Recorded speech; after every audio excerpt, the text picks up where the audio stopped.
Welcome to the Cognitive Crucible, produced by the Information Professionals Association. Our website is information-professionals.org, where you can find links and information about today's conversation and get access to members-only content. Join John Bicknell and explore all aspects of our generational challenge, cognitive security. The Cognitive Crucible is a forum that presents different perspectives and emerging thought leadership related to the information environment. The opinions expressed by guests are their own and do not necessarily reflect the views of or endorsement by the Information Professionals Association. My guest today on the Cognitive Crucible is Nick Loui, who is the co-founder and CEO of Peak Metrics, a leading company specializing in AI-driven narrative threat intelligence. Nick Loui, welcome to the Cognitive Crucible. Hey, John, good to see you. And thanks so much for having me. I'm a huge fan of the IPA and all of the events, so very excited for this conversation. Excellent, excellent. Likewise. So the conversation I'd like to have with you today, Nick, will unpack how Peak Metrics helps clients transform chaotic data into actionable intelligence. But before we get into this topic, could we start by getting your assessment of our strategic landscape, or if you prefer, the times in which we live? Yeah, absolutely. I love this question because I think it speaks so much to all the different perspectives of such a complicated, broad issue. The way that I think about it is really by looking at the multiple phases of the internet. So my old boss would actually start this back to, to like communication and cavemen, which I won't bore you with. I'll really focus on the different phases of the internet. So to me, there was basically this rise of the first generation of the internet. We successfully brought e-commerce online. We successfully brought news publications online. But if you think about the media ecosystem, it was really still a reflection of that more traditional tops-down media ecosystem in that first generation of the internet. Over the last 10 to 15 years, we saw the rise of social media and how that was able to give voice to the people. We saw how everyone can become their own mouthpiece. Some of my original roots are working in basically the intersection of entertainment and technology. So I did a lot of work around celebrity leveraging their voices online and how they could create online influence more directly. And perhaps most interestingly to me, actually, more recently was what I believe to be a reversal of the flow of information. So whereas in the past you had traditional media sort of dictating content and then spreading to social, what we've seen now is how it's a bottoms-up ecosystem. And you have the rise of social media actually dictating the news cycle, or perhaps adjacently related, this concept of the trumpet of amplification from Claire Wardle out of First Draft, where it's this flow of information from anonymous web to fringe web to then eventually professional media. And that's that pattern that we see again and again. And now I think we're in this completely new generation of web, which is basically the rise of generative web. So if you look at studies, we're seeing how ChatGPT is already proliferating content on the internet. Some 90% of online content is going to be synthetically generated in the next couple of years. And on top of that, we're in this world that is that the synthetic content is, of course, just infinitely more believable than previous generations of AI generated content. So I think actively right now, we are going through the start of sort of the next generation of the internet. And there's a whole bunch of implications that I can speak to, but maybe I'll pause there before I keep going. Yeah, that's a really fantastic perspective. There's a guest that is coming up. The episode has not aired yet. By the way, to our audience, we're recording this on October 10th, 2024, just so people can have a marker in mind. But this fellow talks about information as having like a demand side problem, and by that, I asked him, what do you mean by that? He thinks it's, part of the challenges that we're facing these days is that, people are having a problem either filtering out bad data. And I think you're kind of talking a little bit about that with all the AI generated content that's coming as well. So a lot of which could be intentionally deceiving. But also, to your points about the internet going through an evolution. Well, people in society are going through an evolution on how they consume content as well. So I'm in my mid 50s, and so when the internet first became a thing, for me at least, it was like in the mid 1990s. We were first able to surf the web, right? That's what we were doing, surfing the web, and you could just spend hours and hours just checking out stuff, and it was all brand new. It was like, wow, this is cool. But nowadays, I don't surf the web anymore, right? I only go to find something on the internet when I need it, right? So it's a different way of engaging. But anyway, what are your thoughts on thinking about some of the challenges we face as like a consumer demand side problem? Yeah, I mean, I think that's right. Is when you look at then the implications and the challenges, and you look at these at least three competing forces simultaneously. You have Mm, the, to your point, fragmentation of platforms. One of the trends that we've been tracking is that post January 6th, we saw how a lot of what was previously on social media is now moving into your platforms like your Telegrams of the world, your iMessages, your WhatsApp, plus, of course, the rise of TikTok for the younger generations. You combine that with a national decline in trust and the sort of rise of cynicism from a societal perspective. And then you combine that with all of what we've talked about and we'll continue to talk about around the potential implications of generative AI, and it creates this very complicated information space that I think is only compounded. Um, mm, on the content side, one of the things that really interests me around this whole sort of intersection is actually that I also think that we're at the beginning of a flywheel for online content where you basically have this situation where AI is, of course, trained on large public information, huge parts of the internet. And then what we've seen is that because of AI, credible publishers, particularly traditional media, are now blocking models from training on their data. Fair enough, that's their prerogative. But what you have now then is that the latest iteration of those models will be continued to get trained on that publicly available data, but with a bias towards potentially bad data, or even worse, poison data by some of our adversaries that are taking mhm, advantage of the fact that there's this exploit. And on top of that, you have a move from right now where the vast majority of software companies are basically using commercial models like the open AI models and moving to more open source or alternative models. And then, you all of that creates this a little bit scary flywheel where actually the models we're deploying into production combined with sort of the content that could be potentially damaged creates mhm. this really scary flywheel. So I think that combination of factors creates a pretty fascinating and terrible in some ways uh, Mhm.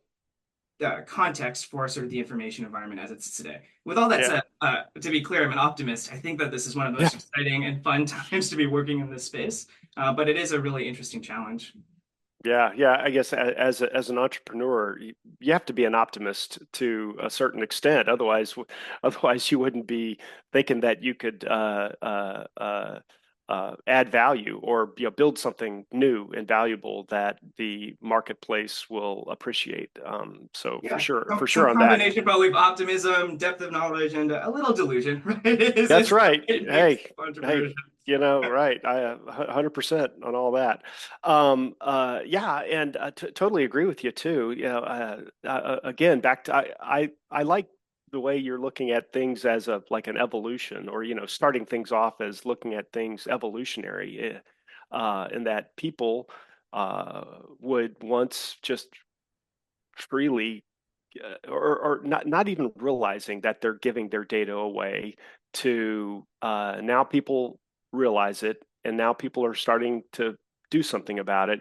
Uh, but it's the same thing organizationally as well. And so organizations are now starting to guard their data and not just freely give away data that can get hoovered up and turned into you know um, valuable LLM models. So yeah, a really interesting trajectory there for sure.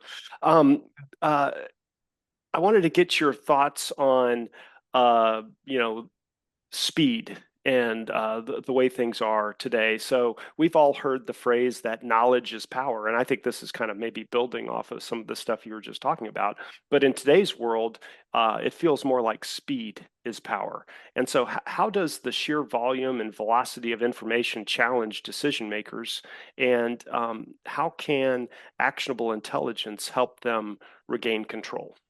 Yeah, I think that's completely true. Obviously, knowledge is power, and data is certainly still important, but I think that's completely right that combining that with speed now more than ever is incredibly important. Unsurprisingly, to I'm sure many of the people in this audience, a typical TikTok trend reaches its peak some 3 to 7 days, after it gets published. Hmm, If you look at platforms like X or Twitter, where you have influencers promoting content, a viral trend can spread in the span of hours. hmm. And so I do think for practitioners working in this space, there is now this expectation of a fast response time. One of the examples that I think are incredibly relevant today is actually looking at the Kamala Harris campaign, which from a digital and social perspective, I would argue is an incredibly effective strategy. And I think there's a few reasons why it's been successful. One is that the team is run by Gen Z. Gen Z understands, Is that right? right? Yeah, Wow. that's right. The TikToker, I should say, they're pretty smart. They fragment it by channel, right? So Facebook is run by millennials, Gen Z is run by or TikTok, excuse me, is run by Gen Zers. The typical approval process that they try to hit for publishing a social media post is less than 15 minutes. That's how fast they're optimized to be able to execute on digital content for the TikTok algorithm. And then they're also pretty intelligent about how they think about the content strategy. So, for example, they will not use a trending sound. For those of you that don't understand how TikTok works, what you can do is create a new TikTok video and you replicate a sound. And that's how you basically get a sound to go viral. So, one of the things that they will not do is use a TikTok sound that has been used over 200,000 times, because what they've realized is that while it seems to make sense that you would want to hop on a viral trend, if it has over 200,000 reposts, by the time your version of that goes live and starts to spread in the algorithm, you're actually old news and you're no longer cool. From, And I mean, just from a sound perspective. so, well, yeah. So the way it works is basically you create iterative versions of a video. So there could be a sound that's a particular sound bite of someone saying something, and then you can create a new version of that video Hmm. using that sound. And that's how you get like music to now spread. That's how you get these weird, funny sound bites that are spreading through viral trends.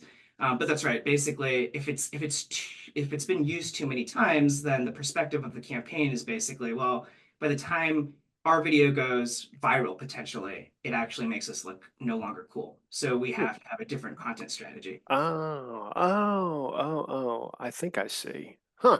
Okay. No, that's interesting. But I think to Yeah, your point, the speed, yeah. right? That 15-minute approval time. Can you imagine, most organizations, most companies, certainly not anyone working in national security, could possibly imagine being able to get an approval through that quickly. But that's the Hmm. speed at which information flows today. And so of course that becomes this difficult challenge. How do you pull intel or respond in an environment that's moving that quickly? Right. So, follow-up question on that, or just making sure I'm understanding. So, um, the Harris campaign, so uh, the TikTok platform, or there's been studies of TikTok consumers, which tend to be relatively young people, Gen Zers, let's say. They've observed that content does not get as much traction or go viral as often if the seed content, the original clip or the original sound has been sampled too much, and the TikTok starts downgrading that, or the consumers of TikTok stop listening, or stop watching and listening to it as much as well. And the Harris campaign understands this as a TikTok dynamic, and they are making sure that their content production honors that dynamic. It's actually more a reputation risk to the campaign. So if Ah, you think about a viral trend that has sort of this curve, maybe historically a viral trend could go viral and could stick for longer. mhm. What you're seeing with TikTok is basically the cycles with which viral trends recycle is Hmm. so fast that the concern from the campaign is that if they hop on a viral trend, um, but but it starts to spread at the end of the life cycle of a trend, then they are no longer I it's sort see. of the you're a boomer type You're risk. you're Right. you're no longer in the cool club, right? Right. It's a You're reputation for the account, I guess, it's concern. like you don't want to be the last one laughing at a joke, right? That's exactly right. Or the last one to come to a party, right? It's like, Yep. hey guys, I'm here. It's like the party was just ending. Right. You Sorry. told that joke. We're past that, right? Oh, That's wow. really the concern around to your point about Wow. speed. These trends move so quickly, and I think they can acknowledge that. That is something. Okay. Wow. Great to know. Maybe we can talk about misinformation just a little bit, which can obviously, spread like wildfire.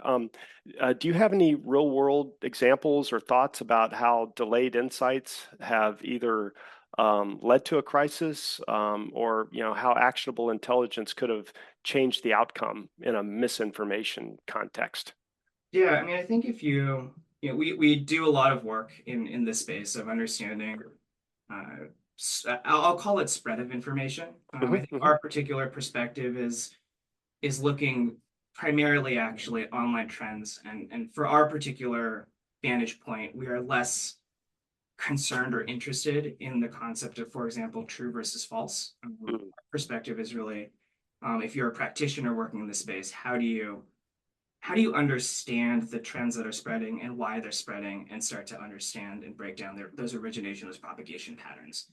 And if you think about some of the evolution for that, I think that where we sit today is very similar to where cybersecurity was in some ways several years ago, where we're basically good at media aggregation and being able to pull content together. But if you are an operator looking at that data, you're looking at these streams of content. And it's still very difficult to actually acquire the context around those larger patterns. And I think that's part of what causes basically this delay into insight. And that's what creates a lot of these problems. And we can talk more about that in a second. But I think from to your point, some of where we've seen how those delayed insights can lead to a crisis in this space. One of my favorite examples is actually in the commercial space, which is a few years ago, a hacking group called Lapsus hacked the cybersecurity company Okta. It was a pretty famous, well-known hack. Shares of Okta dropped some 20%.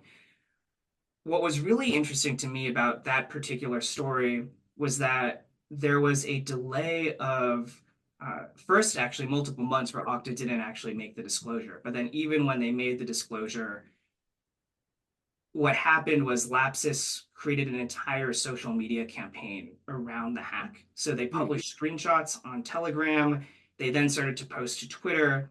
And and what was fascinating about that particular example was that they were simultaneously exaggerating the extent of the issue. So the Hmm. actual breach that happened to Okta was relatively minor compared to basically the claims that Lapsus were making in the public ecosystem. It was almost this disinformation campaign by a hacking group against a company.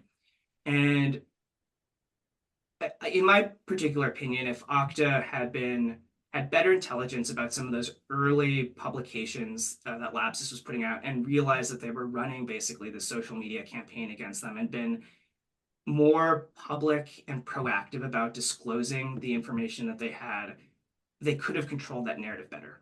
Because now, months and years later, people know that Okta was hacked, but a lot of the time, the narrative that exists around that was actually the one that Lapsus put out. And so Okta basically lost control of that narrative. So I think that's a really interesting example. And I think what you're starting to see now are that companies are starting to realize that that is a problem and they're starting to pre-bunk a lot of these rumors early on, or get ahead of them. You see some of the research coming out of Google Jigsaw on how that's actually an effective way to get ahead of these issues. You also see how companies like BlackRock are actually setting up specific newsrooms on their website. In their case, it's called Setting the Record Straight, where they're tracking rumors around them and just getting ahead of it, basically, which I think not only from a comms perspective, but from an SEO perspective is actually very helpful and very smart, so that when people are searching for these rumors, they can actually build their own narrative as part of a response. Optimistically, I think we've seen how, at least in the private sector, companies have been affected, and how companies are now starting to actually be proactive and react, better to these types of issues. Apologies for the long answer. Hopefully that was some helpful, context. Yeah, that is fascinating stuff, Nick. I'm just curious. So, we haven't talked, real specifically yet about your company, Peak Metrics, but are these the kinds of things that you guys are plugging into in order to help mitigate these brand attacks, or to help organizations with brand reputation management? Absolutely. The way that we think about this information space is that there's a lot that the public sector and the private sector can learn from each other. I think the public sector historically has been very good at intelligence collection and thinking through things from a geopolitical perspective. The flip side is that I think the private sector has done a very good job of understanding this concept of reputation, understanding the importance of social media trends, being able to move very quickly and react to these different types of online trends. And from our perspective, we're right in the middle. We plug into both um, to support that spectrum, because we think that there's increasingly an overlap now, anyway, unfortunately, I guess for better or worse, of the private sector, these geopolitical issues, the social media trends that are emerging. And so there is some strategic advantage, I suppose, to being able to pull in from both sides of that equation. Mm-hmm. We haven't gotten too much explicitly into the cognitive aspect of your technology, and how you look at the world along those lines. But obviously, there's a big, huge. You're talking about like a competition for attention with how to go about and choreograph content on TikTok, for example. But do you think you can paint a picture for our listeners about what the cognitive burden looks like in practice, and how it impacts people's ability to respond effectively, or organizations for that matter? Yeah, I mean, I think the starting place that everyone talks about is of course that intersection now of increased volume and velocity and speed of content, of course, Mm-hmm. that affects it. Uh, Dialing more specifically into it, I actually feel like it's almost like an inadvertent laziness is the term that I would use in a lot of the way that we think about the actual practice of processing through these large amounts of data sets. And so what I mean by that is, very tactically, the way that most organizations think about analysis in this space is really focused on that aggregation of data. And so you're scrolling through feeds and feeds of social media content or online news content, and you're trying to look for an anomaly, and you're trying to look for something that could be problematic. Maybe you're trying to identify a trend. Then maybe say you identify a trend and you go deeper and you set up additional queries and analytics for that particular trend. And I think while that is successful and while that helps you paint a story of what's happening, it's also a reflection of so much human bias based off the analysts that are actually um, performing that workload. And of course that's important. You need subject matter experts in any type of analysis in this space. But I think the problem there is that if you look at the platforms, everything is just becoming more algorithmically driven. And of course, combine that with what we talked about earlier, where Yeah, a yeah. lot of conversations are moving into private and semi-private communities. Mm. And so what you lack there then is the ability to actually process and understand this data at scale and in real time, which is a lot of our focus is. And Mm-hmm. also looking at the context of that conversation to actually hyper enable an operator to acquire that context faster and get past those human biases. So that's a lot of what I think about, where that the challenge is not so much in the data availability or even the workflows now being able to process through that data, because you can certainly read through tons and tons of content, and that is an important first start. But you don't necessarily succeed at seeing those known unknowns, which I think are going to increasingly become larger, over time because of so many of the reasons we talked about earlier.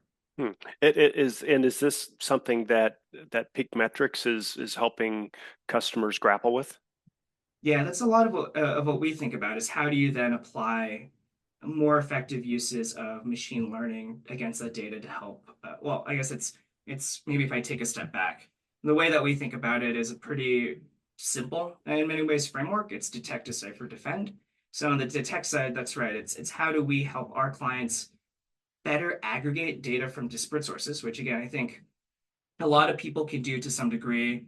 And part of the problem actually with this space is that there's a lot of words that are used by the same people, but then when you actually dive down into it, you have to really check the quality of that data. So, for example, a lot of people say that they're pulling all types of different social media data and news data, but there's a lot of discrepancy between the quality of that data. So, anyway, detect is step one. How do we help our clients more effectively aggregate the widest set of data for their particular use case? Yeah. Step two is what we call decipher. And our approach is using machine learning to identify different trends emerging in that data, or what we call narratives, trying to extract different narratives almost as a node or as an entity in itself, Hmm. and then breaking down the factors behind those narratives. So why is it spreading? Is it particularly uh, toxic? Is it connected to a bigger geopolitical issue? Basically breaking down that narrative. And then the defense side is really how do you respond? And so that's how we think about that particular issue. And that decipher component in the middle, I think, is really what speaks to some of the challenges that exist in the current ecosystem. Do you guys get involved in sentiment analysis as well? And how do you look at, how sentiment integrates into this problem set? Yeah, I feel like sentiment is it's like the boogeyman in space in many ways. Everyone talks about sentiment. What does sentiment actually mean? Yeah, Uh, okay. Yeah. I think my particular perspective is really twofold. One is everyone wants sentiment, but the reality is that it's a much more complicated issue than that. So we Hmm. think about it one as you should actually prioritize the narrative, because the narrative gives you a much more granular example of the issues surrounding a particular entity. Do And you, do you think, sorry to interrupt, Nick, but please, do you think you could just, uh, for probably me more than the rest of the listeners, could you separate out what narrative, compare narrative versus sentiment? What do you mean by the two? yeah, so I think when we think about narrative, it is a collection of phrases, stories, articles that all relate to a particular idea or theme. And if we're succeeding successfully, the narrative actually has a particular angle or a bend to it, that it's trying to drive toward. Um, I think sentiment traditionally is more looking at positive, negative, neutral, things like favorability. I think they go hand in hand.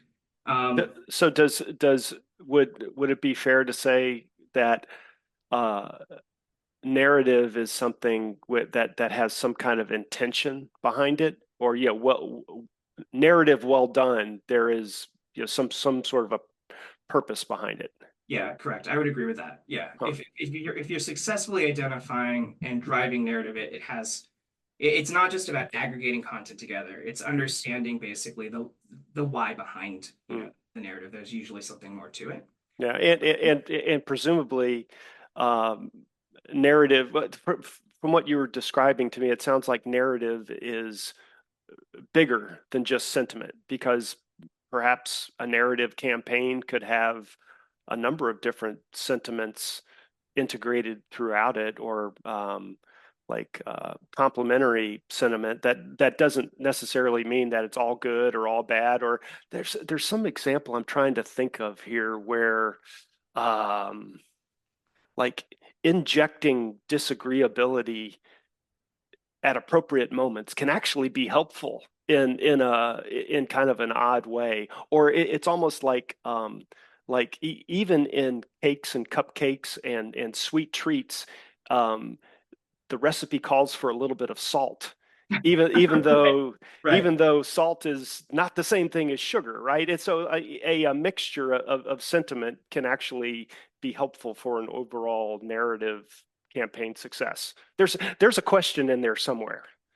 I mean, I think that's right. I mean, I think what what strikes me as important about narratives, I suppose, is that if you look at today the way that we think about analysis of, say, open source content or publicly available information, um, if you are only looking at, say, social media posts or news stories and ranking that for traditional sentiment, say positive, negative, neutral, you are missing so much context as to uh, what is driving that sentiment change, for example. Whereas if you think about narrative, and then you look at, say, narratives emerging around the Middle East conflict, uh, you all of a sudden start to understand what are the different themes that people care about, what are the audiences that are affected.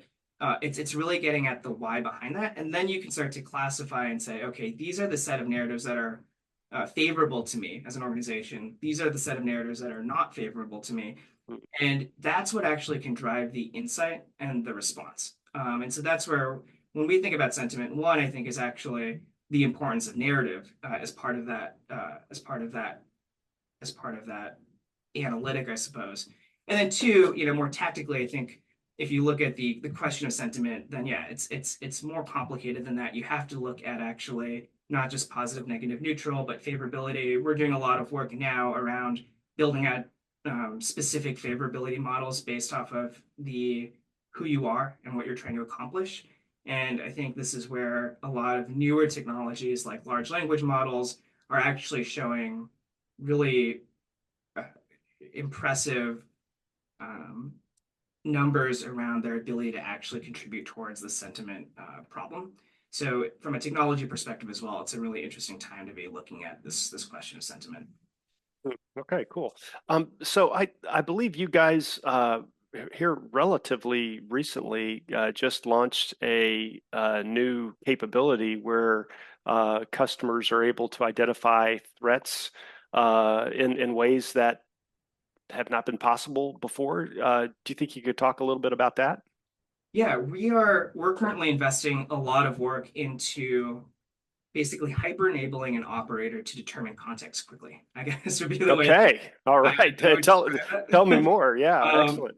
and so what that means is if I look at the framework that we use of that detect, decipher, defend, really, as maybe I've harped on a lot now, but like really, we believe that the center node of a lot of this analysis is around that concept of narrative. And so our goal is how, as an operator, do we help you determine what the narrative is and why and the why behind it to determine basically a level of threat against all the many different narratives that exist within the world that affect you. So, for example, the way that our workflow works is that let's say that we're looking at 200,000 posts about an organization or an entity over the last month. We use machine learning to break down and identify, say, 50 narratives out of that data. And then with the threat score component of what we're looking at, we are automatically ranking those narratives for different factors that are concerning. So we look at things like the volume of the narrative, the velocity. We partner with organizations to determine the credibility of different publications. We look at the reach. We look at bot-like activity. We look at uh, to your point earlier, different forms of sentiment against that narrative. And all of that is scored automatically and programmatically so that our clients can basically determine what the most threatening narratives are at any particular point in time and critically in real time. I Mhm. think if you compare that to what is done today, so much of what we do as practitioners is trust is based off gut. So maybe it's like a gut feeling that you can then back up with data, which is Mhm. problematic for a few different ways.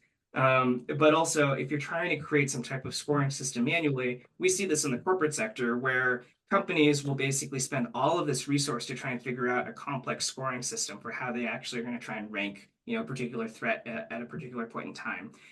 And then the reality is that you actually get to trying to put that into practice, and it's just too much effort because who's going to fill out their checkerboard of score for every single vital trend that's going to happen.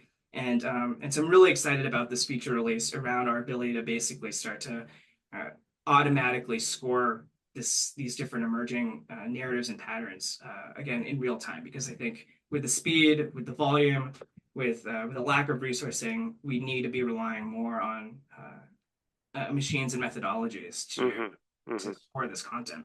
Right. So the kinds of workflows that you guys are envisioning or that your clients are using, do they tend to be like human in the loop workflows? So like if they receive from your services a threats indicator, then they take that as a piece of evidence that they should be considering on how to, continually manage their business, their, brand, their,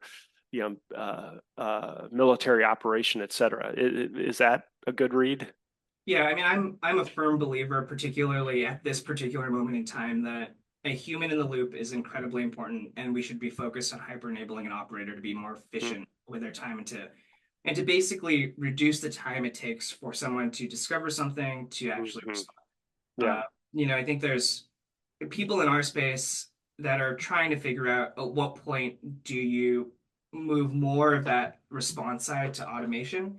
And I think that, again, for better or worse, it's probably inevitable that we'll start to automate more of the response side of this type of work. But the risk is still too great. So I do think that at this point, at least, having that human in the loop, bringing in that subject matter expertise to basically help provide additional context, but automating upfront as much as possible around creating sort of the story and the context for that human to verify and confirm. That's really the focus for today. Right, right. Well, it sounds like you guys are, really providing some value already in terms of time savings and insight generation already. But what are you doing? I mean, clearly this is a fast-moving space. Back up to the top, things are evolving, right? What are you guys doing to, try to stay ahead of the curve in order to help your clients continue to manage these problem sets? Yeah, thanks, John. I definitely appreciate that, and I think it's probably also important to acknowledge that we understand that this is a massive problem, and there's a lot of different people thinking about it from different perspectives. Our particular focus is on that real-time nature of the problem. The folks that we're working with are working, to your point earlier about speed, in real time, daily, weekly. I do think that's in contrast to some degree to like the academic world, where the academic world has an incredible place in this as well. We donate a ton of data actually into the academic world as part of our work, just because we believe it's important. But the timelines for research in academia are just still so much slower. So I think acknowledging that we are definitely coming at this from a particular vantage point of how do you get ahead of this today, like as we speak in real time. And then to your point, how do you actually stay ahead? One, I think, is of course putting the methodology and technology, into practice. I'm always excited when the type of work that we're doing is deployed in a real world scenario, and seeing the outputs being leveraged for improvements to strategic communications plans, to in some cases take down notices where appropriate, or whatever the subsequent actions might be. So it's always exciting to see it actually being deployed in the real world. I think from a landscape evolving, the big thing I'm tracking right now, which I know a lot of people are tracking, are basically this move from large language models to large multimodal models. So if you're not familiar with that as much, LLMs is of course the acronym that everyone knows and loves today. Right. LLMs refer to large language models, and what we're seeing now is the deployment of LMMs, which are basically multimodal models. So the combination now of text, image, video, audio, etc., and being able to not only independently analyze those different modalities, but actually pull them together. So if you think about, the sort of concept of I/O, and you look at even something as simple as a meme, that's of course not just simply text. That is actually the combination of the image and the text. And increasingly, as we move towards this video forward social media world anyway, that's a lot of what I'm starting to track is what are the implications of LMMs, and how do you actually incorporate that into how we analyze this content. So that's what's interesting to me right now. And it's evolving so quickly. I think if you're tracking any of the new OpenAI models, the the combination, frankly, of the new models, some of the it's October 10th, so who knows what it'll be, when this comes out. But the new models that OpenAI has released to basically put an LLM against itself to actually handle reasoning, combined with, I believe that the newest model actually also does support multimodal analysis, so it can actually read images and videos and audio, etc. Like that is a fascinating intersection of technology, and that's where I think on the analysis side and the intel side and the tools for processing this type of content need to catch up very quickly. Mm. Of course, it's already going to be deployed on the content creation side. Yeah, wow, that is cool. So large language models, my understanding is that they process text in order to build their knowledge and generate insights. But you're saying that the large multimodal models will not only ingest text, but they will also ingest imagery, video, and other types of data in addition to text, and build their insight generation off of a larger uh, variety of data sources. Yeah, so if Is you that look if you look at LLMs, basically the technology beneath LLMs that is a technology called transformers. And Mhm. over the last, say, 4 or 5 years, what you've seen is that LLMs have been deployed the fastest. That's where you're seeing it used everywhere, of course. But they've been simultaneously looking at that technology for, well, I think actually initially it was even deployed for image use for different types of reverse image search use cases. But you can deploy that exact same methodology towards image, towards video, towards audio, and now what you're starting to see are these companies successfully actually bringing those models together to actually work in orchestra, which is pretty exciting. That is exciting. Wow. Okay. That was a first on the Cognitive Crucible, a mention of large multimodal models. So thank you for that, Nick. All right. Well, you guys are doing some really, really interesting work, and it'll be great to hear about all of your success going forward. If you don't mind, we can look to close things out in the typical fashion. So do you think we could ask you for a research question that an interested student might take a crack at if they want to try to advance the frontier of knowledge in the problem space that you guys are working in? Yeah, absolutely. Well, so first, an offer perhaps. As I Okay. mentioned, we do a lot of work with the academic space. One of our big supporters is a nonprofit research institution called Harmony Labs, which was created Ah, by John Johnson, the co-founder of BuzzFeed. They invested in us early. As part of our collaboration, we donate data to them. So if you're an academic researcher, they actually have a research network where they've aggregated really fantastic data sets around this issue. We're part of that data set that's available. So would encourage you to reach out and try and access that data if that's interesting to you, because it's available and it's partnered with basically major universities to be able to access that. So that's one thing I'll throw out. And then the research question that I think I continue to be curious about is there's still a lot of work to be done around correlating earned media uh, impact to outcomes. So how does information that is spreading on these different social media channels, how does PR or earned media actually correlate to an outcome? And I think if you contrast that with the advertising world, where one of the, I think, brilliant things that Google and Facebook did was realize that they had enough data, privacy issues aside, to track consumers across the internet and basically create attribution so they could track if you're an advertiser, dollars spent through to the ad network that they've deployed through to purchase data. They could successfully, even if the purchase occurred later, they could successfully basically create the attribution. I think we're starting to do a lot of work around trying to successfully create that attribution layer on the earned media side. But I would be very curious to hear more academic research around trying to correlate, the earned media to outcomes, as I mentioned. okay. Yeah. Clearly because of the privacy implications now, where like, as we kind of touched on earlier, there's increased consumer protections around privacy, which I think in general is of course correct and good. But it makes it an even harder challenge from a practitioner perspective. Yeah, no, a very ripe area of research for sure. And then lastly, could we get your book suggestion, or it could also be like an online resource that you think our audience might appreciate? Yeah, we've talked a lot about the importance of narrative, and the one that I always go back to is Joseph Campbell's Hero with a Thousand Faces, which is the Ah, story of the hero's journey and describes this universal arc that runs through almost every modern myth and storyline, all the way going back to the Bible through to Star Wars and Harry Potter. And my perspective is that if you're working in the information space, understanding narrative, understanding how stories are actually structured can be a very valuable thing, and you can apply that in a lot of ways. So I really love sort of that, very in some ways fundamental concept of storytelling. yeah, awesome book. I can double down on that one. And uh, Joseph Campbell, I've mentioned him several times on the podcast.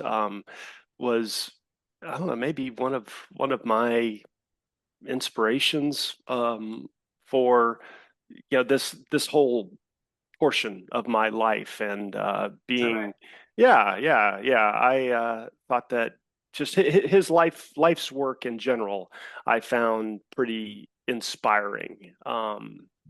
Uh, from he was actually one of the characters portrayed in the book by John Steinbeck. I'm forgetting it right now. What is John Steinbeck's like most Ice and that, is that what it was? no. He Steinbeck had a book where he Cannery Row. Hmm. Cannery Row. So Joseph Campbell was one of the characters in that book where they're talking about the cannery operations in Monterey, California, back in the like early 1900s. And so Joseph Campbell has this interesting life story where he did work in the canneries, and he got integrated into that whole like Central California coast mid-century, mid 20th century scene, which I just thought was really fascinating, and all of his work on myth and comparative religion, I thought was really fascinating. Yeah, to your book suggestion there on A Hero with a Thousand Faces. Interesting. I did not I didn't realize that. That's Yep. awesome. Yep. I believe he's mentioned by name. He talked. Hmm. Steinbeck talks about maybe he doesn't use the last name, but he talks about Joe in Cannery Row, and that is Joseph Campbell. Oh, funny. Huh. Yeah. That's So good stuff. Good stuff. Well, that was a bit of a sidebar, a little bonus round I for, like it. for we'll go ahead and keep it in. So what the heck? But with that, Nick, Loui, thank you so much for being a guest on the Cognitive Crucible. Thank you, John. Appreciate it. The Cognitive Crucible is the only podcast dedicated to increasing interdisciplinary collaboration between information operations practitioners, scholars, and policymakers. To find out more about the Information Professionals Association, visit us at information-professionals.org. Please support our podcast by giving us a 5-star rating and leaving a review.